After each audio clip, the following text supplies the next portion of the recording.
It's finally here. After 15 or 12 years, depending where you come from, Half-Life is finally back. When I first saw the video on YouTube, I immediately checked two things. First off, is it really from Valve's YouTube channel? Like, is it legit? And the second one, is it 1st of April? Because I wasn't sure if it's going to be like an April Fool's joke or something. Now, it's not Half-Life bigger than 2 and smaller than 4, but it's still a Half-Life game with the main protagonist being Alyx this time around instead of Mr. Freeman. From what I've seen and what I've heard from, the story takes place between Half-Life 1 and Half-Life 2, right when Combine shows up and starts making Overwatch soldiers and human civil protection officers. And I really do hope we get to explore more of it, how they actually made, and more in depth than Half-Life 1 Episode 1 gave us. Oh, sorry, Half-Life 2 Episode 1, my mistake. I presume the game will revolve around in City 17, and from what I've been shown in the trailer, it looks like the Combine only has just came with only one ship that they have, and hopefully we're going to be witnessing the actual beginning of the invasion. Now, I will not delve too deep into the actual minute and a half trailer that we got and what we can expect, since pretty much everybody and their grandmothers already stated the obvious on the YouTube, that it's a VR game. Am I happy about it? Yeah, of course. I mean, it's a new Half-Life game, it's VR, it's insane. Will I be able to play it on a day one? Probably not. And me and a lot of more people are going to be in the same shoes. But what I want to address in this video is the big power moves coming from Valve itself, and looking at the bigger picture of what this means for gaming industry in general. As you might know, if you have been following gaming industry in the past decade, is that big companies are hitting the wall of innovation and are steering themselves into the pot of controversy with each game they release. Be it Ubisoft with Assassin's Creed games being too buggy, being the same, just open world, fetch quest single player MMOs, or Tom Clancy games where they're just the same thing as Assassin's Creed, just modern version of them.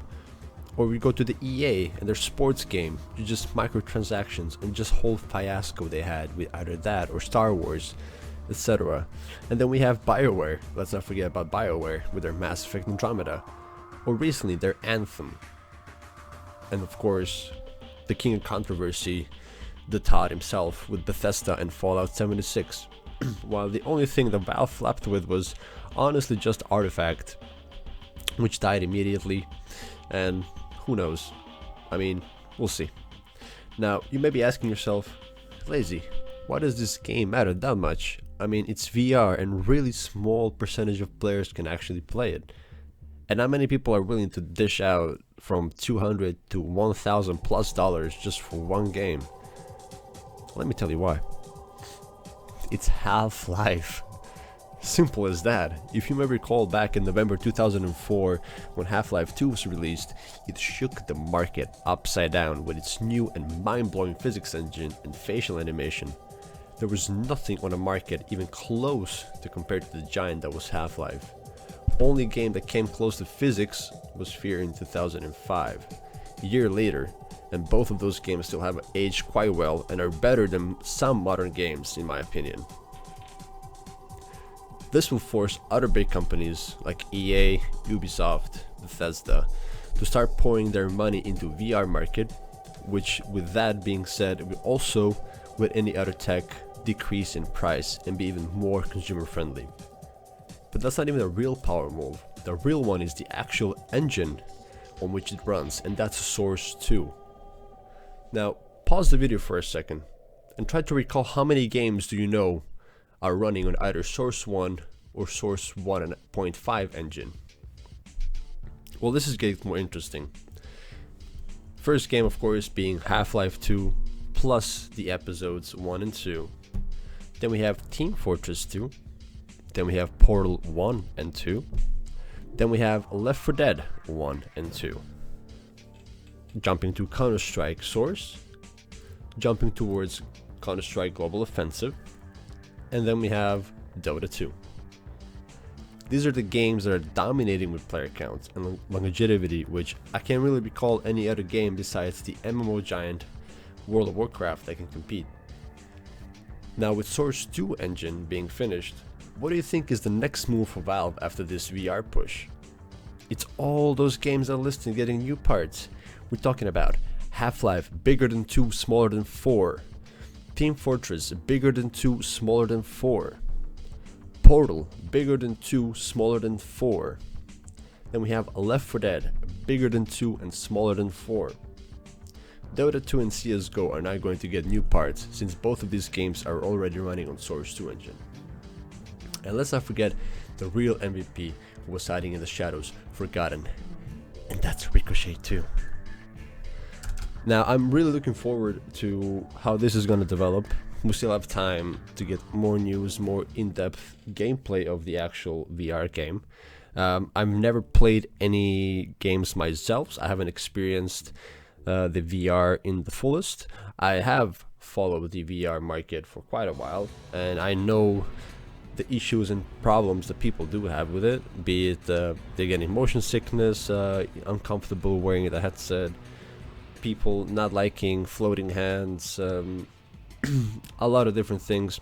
But again, it's a young market. Well, not in sense since VR is since 80s year, but we kind of had resurgence of VR in the last 5-6 years, and with the time it's slowly gonna come through. And honestly, nothing kind of gave me this push to actually save up money and buy VR, you know.